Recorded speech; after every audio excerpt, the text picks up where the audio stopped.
திமுக செயல் வீரர்கள் கூட்டத்திற்காக மதுரை மாமன்ற கூட்டத்தை புறக்கணித்த திமுக கவுன்சிலர்களால் 46 தீர்மானங்கள் நிறுத்தி வைக்கப்பட்டிருக்கிறது. தற்போது அண்மை செய்தியாக பார்த்துக் கொண்டு வருகிறோம். இது குறித்த முழு விவரங்களை வழங்க செய்தியாளர் அருண் நம்மோடு இணைப்பில் காத்திருக்கிறார். அருண், வணக்கம். முழு விவரங்கள் என்ன?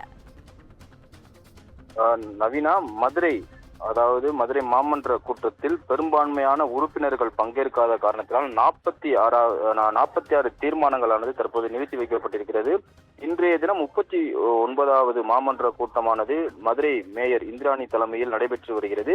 இந்த கூட்டத்தில் திமுகவுடைய செயல் வீரர்கள் கூட்டம் ஆனது மதுரை வித்தங்குடி பகுதியில் நடைபெற்று வருவதால் இதற்காக இந்த திமுக செயல் வீரர்கள் கூட்டத்திற்காக மதுரையினுடைய மாநகராட்சி மாமன்ற உறுப்பினராக இருக்கக்கூடிய திமுக நிர்வாகிகள் கூட்டணியை புறக்கணித்து திமுக மாமன்ற உறுப்பினர்களின் செயல்களால் தற்போது ஒரு அதிருப்தியான சூழலானது நிலவி வருகிறது. மதுரை தல்லாகுளம் பகுதியில் இருக்கக்கூடிய அறிஞர் அண்ணா மாளிகையில் மதுரையினுடைய மாநகராட்சி மாமன்ற 39வது மாமன்ற கூட்டமானது மதுரை மேயர் இந்திராணி தலைமையிலும் துணை மேயர் நாகராஜன் ஆகியோர் தலைமையிலும் மாநகராட்சி ஆணையாளர் சித்ரா விஜயன் ஆகியோர் தலைமையில் நடைபெற்று வருகிறது. மதுரை மாநகராட்சியை பொறுத்தவரை 67 திமுக மாமன்ற உறுப்பினர்களும் திமுக கூட்டணியில் இருக்கக்கூடிய மதிமுக, காங்கிரஸ், சிபிஐஎம் மற்றும் சிபிஎம், விசிக என திமுக ஆதரவாளர்கள் என கிட்டத்தட்ட 80 பேரும், அதே போல அதிமுக சார்பில் 15 பேரும், அதிமுக கூட்டணியில் இருக்கக்கூடிய பாஜகவினர் ஒருவரும், தனித்து போட்டியிட்டவர்கள் 4 பேர் என மொத்தம் 100 மாமன்ற உறுப்பினர்கள் உள்ளடக்கிய மாநகராட்சி தொகுதியாகும்.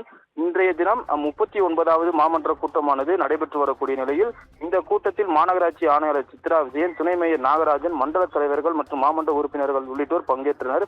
மேலும் 100 மாமன்ற உறுப்பினர்கள் பங்கேற்கக்கூடிய நிலையில் தற்போது வெறும் 23 மாமன்ற உறுப்பினர்கள் மட்டுமே பங்கேற்றிருக்கிறார்கள். பெரும்பான்மையாக இருக்கக்கூடிய திமுக மாமன்ற உறுப்பினர்கள் மிக மிக குறைந்த அளவிலே இன்றைய கூட்டத்திற்கு வருகை தந்திருக்கிறார்கள். மதுரை உத்தங்குடி பகுதியில் அமைச்சர் மூர்த்தி தலைமையில் திமுகவினுடைய செயல் வீரர்கள் கூட்டமானது நடைபெற்று வருவதால் மாமன்ற உறுப்பினர்கள் அங்கு சென்று விட்டிருக்கிறார்கள். மேலும் பெரும்பான்மையான மாமன்ற உறுப்பினர்கள் இல்லாத நிலையில் காலியாக இருக்கைகளோடு தற்போது மாமன்ற கூட்டமானது நடைபெற்று வருகிறது. பெரும்பாலான மாமன்ற உறுப்பினர்கள் இல்லாததால் 46 தீர்மானங்கள் நிறைவேற்றப்பட வேண்டிய இருக்கக்கூடிய 46 தீர்மானங்கள் நிறைவேற்றப்படாமல் இருக்கிறது. இதனால் மார்க்சிஸ்ட் கம்யூனிஸ்ட் கட்சி மற்றும் காங்கிரஸ் கட்சியைச் சேர்ந்த நிர்வாகிகள் தொடர்ச்சியாக மக்களுக்கு உள்ள பிரச்சனைகள் குறித்தும் மாமன்ற கூட்டத்தில் குரல் எழுப்பி வருகிறார்கள். அதிமுக மற்றும் கம்யூனிஸ்ட் மற்றும் காங்கிரஸ் கட்சியினர் தொடர்ச்சியாக எதிர்ப்பை எடுத்து வருகிறார்கள். தீர்மானம் நிறைவேற்றப்படாமல் மக்கள் பிரச்சனைகள் தொடர்பான விவாதங்கள் மட்டுமே தொடர்ந்து நடைபெற்று வருகிறது.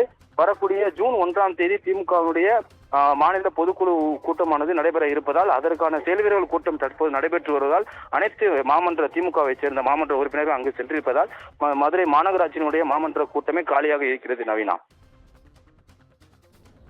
முழு விவரங்களுக்கு நன்றி அருண்.